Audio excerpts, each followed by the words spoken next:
അങ്ങനെ വീണ്ടും പുതുമുഖങ്ങൾ ഞങ്ങളുടെ യാത്രയിലേക്ക് വന്നുയർന്നു. അവരാണ് ആഗ്ര ജംഗ്ഷന് ശേഷം ഞങ്ങളുടെ കൂടെ കയറിയ മലപ്പുറം ജില്ലക്കാരായ മർവാനും അയ്യൂബും.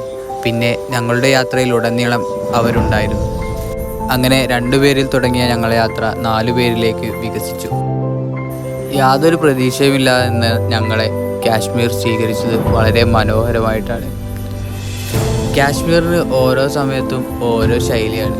വിൻ്ററിനൊരു ശൈലി, അതുപോലെ തന്നെ സമ്മറിനൊരു ശൈലി. അങ്ങനെ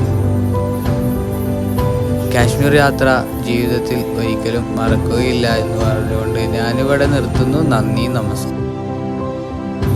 നിങ്ങൾക്ക് ഈ വീഡിയോ കാണുമ്പോൾ ഒരു പക്ഷേ എന്തിനാണ് നീ ഇതൊക്കെ ഞങ്ങളോട് പറയുന്നതെന്നുള്ള ഒരു മൈൻഡ് സെറ്റ് വന്നേക്കാം. പിന്നെ ഞാൻ പറഞ്ഞ കാര്യങ്ങളൊക്കെ അതുപോലെ നിങ്ങൾക്ക് ഉൾക്കൊള്ളണമെന്നോ ഇല്ല. കാരണം ഇതിൽ പറഞ്ഞ എല്ലാ കാര്യങ്ങളും എൻ്റെ അനുഭവങ്ങളും